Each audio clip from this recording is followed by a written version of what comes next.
বাবা মা পেশায় দিনমজুর, ছেলে স্পেশাল অলিম্পিকে সোনা জিতে মুখ উজ্জ্বল করলো ভারতের। অদম্য ইচ্ছা শক্তির কাছে সবকিছু হার মানে, আর সেই অদম্য ইচ্ছাকে কাজে লাগিয়ে স্পেশাল অলিম্পিকে ভারতের হয়ে সোনা জয় করল হুগলি বলাগড় শ্রীপুর গ্রাম পঞ্চায়েতের মিলনগড় গ্রামের সৌরভ রায়।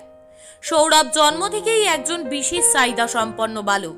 তার অদম্য শক্তি প্রমাণ করে দিয়েছে সত্যি সে বিশেষভাবে সক্ষম। কারণ যা সাধারণ মানুষ করে দেখাতে অনেক স্ট্রাগল করে, কিন্তু তাও পৌঁছাতে পারে না, এই সৌরভ সেই সাফল্য অর্জন করতে পেরেছে সমস্ত প্রতিকূলতার মধ্যে দিয়েও। তার এই সাফল্যকে সাধুবাদ জানিয়েছে গোটা বলাগড়বাসী। সৌরভের বাড়ি হুগলি বলাগড় শ্রীপুর পঞ্চায়েতের মিলনগড় গ্রামে, যাকে গ্রামের অনেকেই পিকে নামে ডাকে, খানিকটা ব্যঙ্গ করেই বটে, কারণ সে বাকিদের মতো সাধারণ নয়। সাধারণ না হয়ে অসাধারণ কাজ সে করে দেখিয়েছে সকলকে। ইংরেজি 14 থেকে 18 তারিখে সুইডেনে শুরু হয়েছিল স্পেশাল অলিম্পিক গথিয়া কাপ ফুটবল, যেখানে ভারতের হয়ে প্রতিনিধিত্ব করে পশ্চিমবঙ্গের বিশেষ চাহিদা সম্পন্ন দুই বালক, যার মধ্যে ছিল হুগলির বলাগড়ের শ্রীপুর পঞ্চায়েতের মিলনগড় গ্রামের সৌরভ রায়। এই বালক স্পেশাল অলিম্পিকে সোনার মেডেল জিতে পরিবারের এবং শিক্ষক ও দেশের মুখ উজ্জ্বল করেছে। এক চিলতে টিনের বাড়িতে অভাবকে সঙ্গে নিয়ে ছোট থেকে বড় হয়েছে সৌরভ। মা বাবা সারাদিন মাঠে কাজ করেন, দিনে 250 টাকার মজুরিতে সৌরভের বাবা মা অনেক কষ্ট করে দুই ছেলেকে মানুষ করছেন। অভাবের সংসারে নুন আনতে পান্তা ফুরোয় তাদের কাছে স্বপ্ন দেখা সত্যিই বিলাসিতা। ছোট থেকেই সৌরভের ফুটবল খেলার প্রতি ঝোঁক প্রচন্ড ছিল, কিন্তু যেহেতু সে সকলের থেকে আলাদা, তাই বাবা মা ভাবতেন পড়ে গিয়ে হাত পা ভেঙে যেতে পারে, তাই মানা করতেন। কিন্তু তারা যখন দেখলেন তাদের ছেলের খেলাধুলার প্রতি এই অগাধ ইচ্ছা, তখন তারা আর বারণ করলেন না তাকে। কিন্তু গ্রামের ছেলেরা তাকে অনেক ব্যঙ্গ করেছে, খেলতে নেয়নি, তবুও সে হার মানেনি।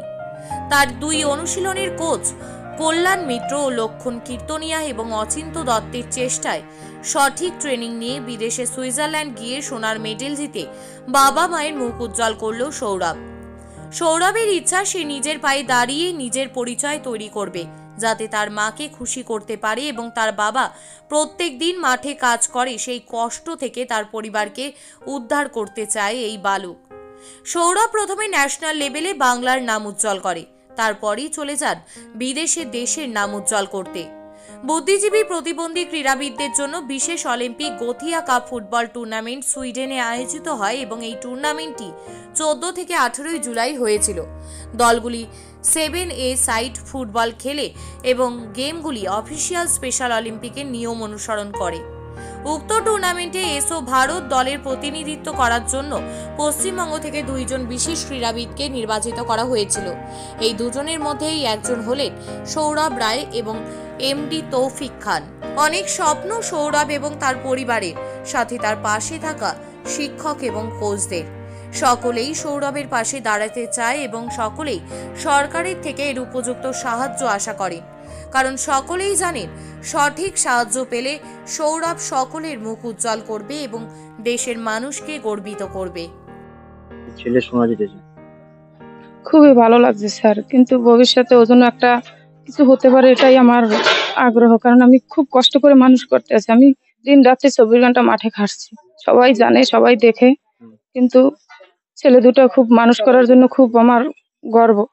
যে ও কত বছর বয়স থেকে খেলা শুরু করেছিল? ও ছোটবেলা থেকে খেলার দিকে আর একটা আছে, কিন্তু আমি বারে মানা করি যে হাত পাও ভাঙবে, ই করবে, তাও ও যায়। আমি বলছি ঠিক আছে যা, তুই যখন ভালোবাসো তাহলে কর, আমি তো আর কিছু করতে পারবো না। ওর জীবনে কি আসে, মানে স্টার্ট কিভাবে এই জায়গায় এসেছে? আচ্ছা, একদম ছোটবেলা থেকে যখন ও নাকি মাঠের সাইডে বসে থাকতো, যখন আমাদের একটা কোচিং ক্যাম্প চলে বড়দের, তো সেটা ন্যাচারালি ভালো ভালো ছেলেরা খেলে। এখানে আমাদের 3টে ছেলে আছে যারা বর্তমানে মোহনবাগান জুনিয়র টিমে খেলছে।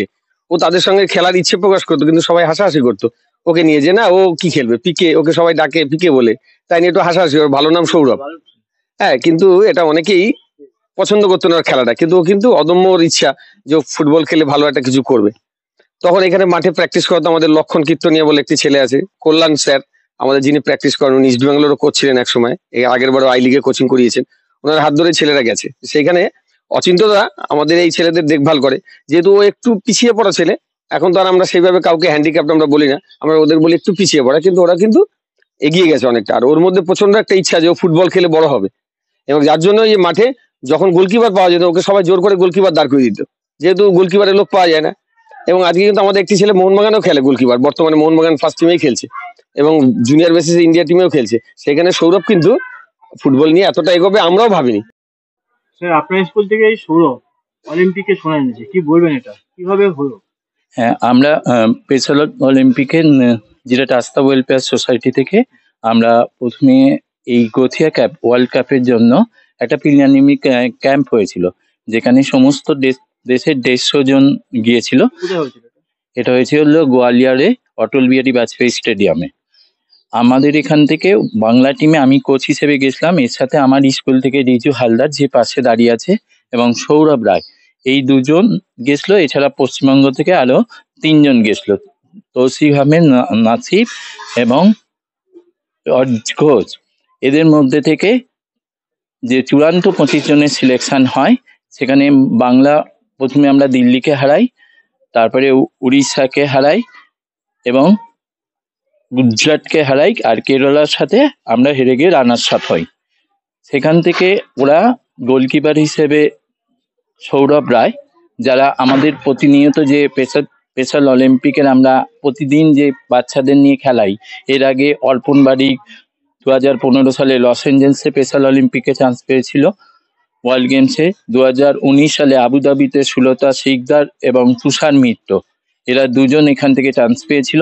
এবছর সৌরভ গথিয়া কাপের জন্য নির্বাচিত হয়। সেকেন্ড ক্যাম্পেও তার সাথে কোচ হিসেবে আমি নির্বাচিত হয়েছিলাম, কিন্তু আমার ভোটের জন্য যা সম্ভব হয়নি।